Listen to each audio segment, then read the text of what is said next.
Hey guys, today we're going to be talking about anchors, specifically for stand-up paddleboards, right? Because when you're casting, you can't really stop in time. A lot of times when I cast, hook up a fish, you can't stop. You can't just like throw your anchor overboard and lose the fish because you lose the pressure because you're constantly drifting forward because it doesn't take a lot of force to drag a paddleboard, right? It's just very little surface area. And I've tried like mushroom anchors, claw anchors, even those foldable ones that comes with these kits and kayak stores for jet skis and stuff like that. They really don't work as efficient as I hope they would. It's just cumbersome, and most stand-up paddleboard is made out of some kind of fiberglass, so they do get scratched up and stuff. Found me a maybe $10, $15 worth of item that works the best for me. And I'm gonna show you today how to put that all together to have the most efficient, easiest to use, and the least damaging to your stand-up paddleboard when you're fishing off of it. What this does is when I hook a fish, I just kick it off the side of the kayak, and I know within a few feet, I stop. So here's the items. It's a 5-pound weight, coated. I know this is pink, but it was on sale, so it was like $5. Doesn't take a lot to stop a stand-up paddleboard, so a 5-pound weight is great. The reason you get the coated one is because it doesn't scratch up your board. You try to get a bright color one, in case you lose anything, you can actually see it in the water. Another item you need is also pretty cheap. This is about $3, $4 at Walmart as well. This is 50 feet. You definitely don't need a lot of rope. I like to use the polypropylene cord because it's bright in color, first of all, and it floats. So when you go to retrieve your anchor, it gets disconnected somehow, it floats, so you can actually see where your rope is. Also, what I like to do to retrieve the anchor is after I'm done fishing, or I'm done with that particular spot and you want to paddle on, I just stick my paddle over it, underneath of it, lift it up, grab it, and pull it in, and keep on paddling, right? If it sinks, then I gotta actually look for it. This particular product floats. The other item is a little bungee cord. I got here maybe about 2.5, 3 feet of bungee cord. What this does is when you kick it over and you stop, you don't want it to stop suddenly, because if you stop suddenly, a lot of times you go overboard and might just fall in the water, right? This one actually stretch it and let you have a chance to recover and come back. It works great. And I'm gonna show you right now how to put all that together.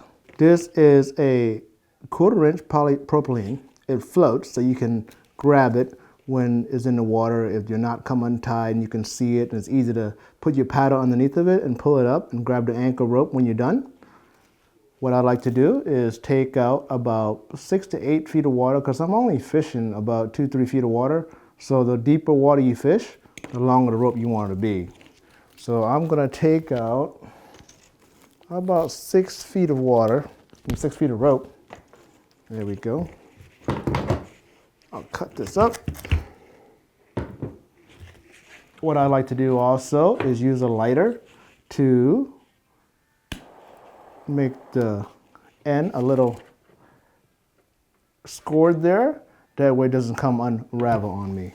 I also like to do is do a little overhand knot to make a little, because this thing is very slippery, so I like to just do a little overhand knot real quick, and that should hold it right there as well. The next thing I like to do is tie it onto the actual weight. 5-pound weight is plenty. It's coated, so it does not scratch your paddleboard. Also, the mud doesn't stick on it, so when you take it out, your mud isn't everywhere. And it's small enough so when you only want to move about 10, 15 feet, you can just paddle and this thing will drag along and go with you instead of having to lift it up and redeploy it every single time. Man, it's only like $5 in Walmart. A simple knot, obviously you take this out. Double the line and just do a simple uni. All you have to do is go over it 2 or 3 times, like so. You take double the line like this, go over it, and both both lines twice, 1 and 2, and that's pretty much it. You tighten this thing down. The more you pull on it, the more it tightens down. And it's not going to come loose, especially when I tie this knot right there. So when you put it in the water, it'll be just like this. And when you need to go somewhere, just drag it and pull it up. And when you put it on your board, like I said, this coating material makes it so it does not scratch your stand-up paddleboard. On the other end, you use a bungee. Let me go ahead and score this side, do the same thing. Tie a knot.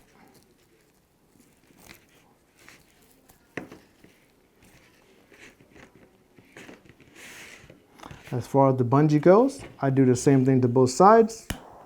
That way it does not come apart on me on the water. And on this side, I just do a surgeon's knot, a double surgeon's knot. You take both. The reason I use clasp and rings and stuff like that is just there's just more parts to scratch your stuff up, and metals eventually get rusted or corroded in the water. I just use a simple knot. You do an overhand knot, right? Pull everything through, everything all the way through. Then you go through it again. And that is a simple surgeon's knot. So you go like this, and you're good to go. There we go. Good to go. Simple surgeon's knot, that will not come apart, especially on these thicker rope. If you want, you can trim that down and do whatever, but it's not necessary. On this side, I'd like to just keep it like this and go, let's say there's a little loop behind your paddleboard. I would tie this behind your paddleboard, not on the side. That way when you stop, the paddleboard is more hydrodynamic and doesn't put you on the side and try to tip you over, whatever. If I use like a clasp of some sort, which you can, there's just one more metal part to be involved and make noise and stuff like that. So I just like to tie a simple uni, just like this. If I go into the loop, come out, double it, go over it twice,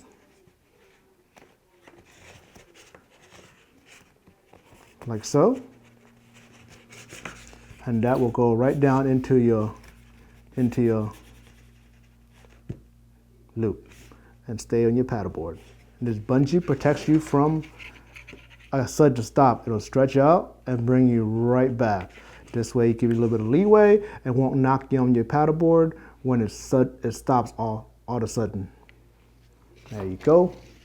This is a DIY stand-up paddleboard anchor when you're fishing the flats. I have it tied right there, so when I do stop, it stops me in a better position. It's pretty simple, just throw it in. What I do to launch on our stand-up paddleboard is just sit down, because you're a lot more stable that way, right? Pull the paddle towards you. Put all this stuff. Try to step in the middle of the board. Put your rod down. And your paddle, obviously you're gonna need your paddle. Get in the best position. If you're new to the game, start off on all fours first and then stand up, right? And then start paddling. As you can see, if you stand in the middle, you're pretty level and you have the best center of gravity. And paddling a little in the little magnitude. Now let's just hypothetically say I hook up. Oh my God, hook up. And there's maybe more fish there and you can't stop, right? Because you're still trying to keep pressure on here. What you want to do is just kick your anchor overboard right there, and you keep on fighting the fish, right?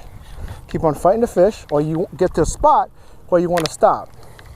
So what it does, as you can see back there, it stops me. The bungee just slows me down, don't stop me dead on my tracks and kicks me out, and I continue to fish. All right, so there's no fish there. You want to move on, you reel it in. One motion, put the rod down, grab the paddle. To retrieve your anchor, you paddle backwards, obviously. Paddle backwards, and since the see the rope right there, I put my paddle underneath of it and just grab it. So I grab it, as you can see, very little mud. Your little mud's on there. You put it down there, and you're good to go. You keep on paddling. That is why I use an anchor like this. The truth is, I'm not really sure what happened. If you came to groove, there's no reason